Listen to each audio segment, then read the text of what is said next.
Valley after India's objection that was raised criticizing China on its infrastructure development projects in the Shaksgam Valley, saying that it reserves the right to take necessary measures to safeguard its interests as it is an Indian territory. Now, this is something that has been made very clear on several accounts, saying that Shaksgam Valley is an Indian territory and India has never recognized the so-called China-Pakistan boundary agreement, and India has consistently maintained that the agreement is illegal and invalid, and they do not recognize the so-called China-Pakistan economic corridor, which passes through Indian territory that is under forcible and illegal occupation of Pakistan. Let's get in a word from Rishabh now. Rishabh, however, China it continues to reassert the territorial claims over Indian territory, which is the Shaksgam Valley.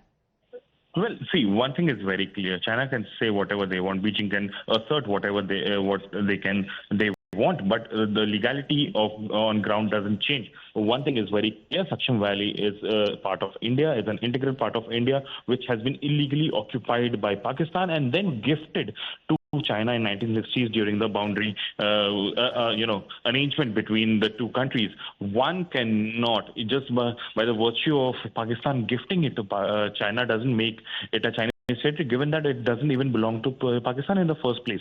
And hence, India has had strong reservations over this infrastructure development in territory, and that's the reason we are seeing that this statement first came in from India on Friday.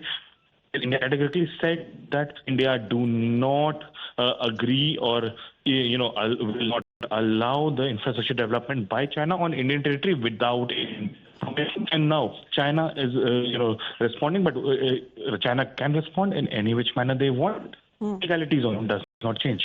Well, that's the reality there that hasn't changed as far as India has criticized China's infrastructure development projects in the Shaksgam Valley, saying that it reserves the right to take necessary measures to safeguard its interests as it is an inalienable part of the country, never recognizing the so-called China-Pakistan boundary agreement that was signed back in the 1960s, as India has consistently maintained that that agreement is illegal and invalid, and India does not recognize the so-called China-Pakistan economic corridor as well. But to this very aspect, when we speak of the opposition here, has now been raising questions. Right after China claims Shaksgam Valley as their territory, the opposition is now slamming the center on the issue, claiming that China is now building roads in India, but when it comes to the government side, they seem to be meeting when it comes to the Chinese representatives and asking why is the government siding with China, as it is China that also had helped Pakistan during Operation Sindoor.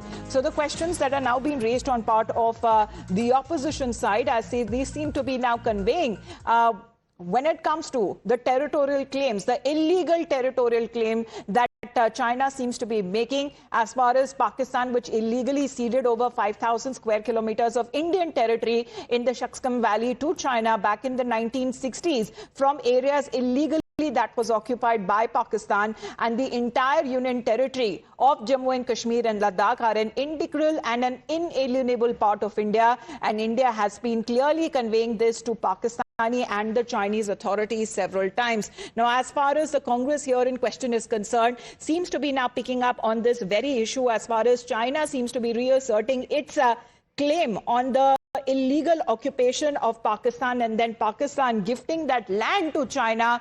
As far as the economic corridor is concerned, India does not recognize it. But the Congress now picking up this issue, saying that why are we siding with the enemy, as Dr. Shama Mohammed is of the opinion, saying that China has claimed that the Shaksam Valley in Jammu and Kashmir is its territory and has justified construction activities there. Just yesterday, BJP officials met CP representatives at the BJP headquarters, and reports suggesting that the Prime Minister is allowing Chinese companies to invest in India. Why is the government of India siding with our enemy who helped Pakistan during Operation Sindoor? Now then tell me who is Deshdrohi. So this is the Deshdrohi allegation and the charge that is now been leveled on part of the Congress. We'll get your reactions back after a short.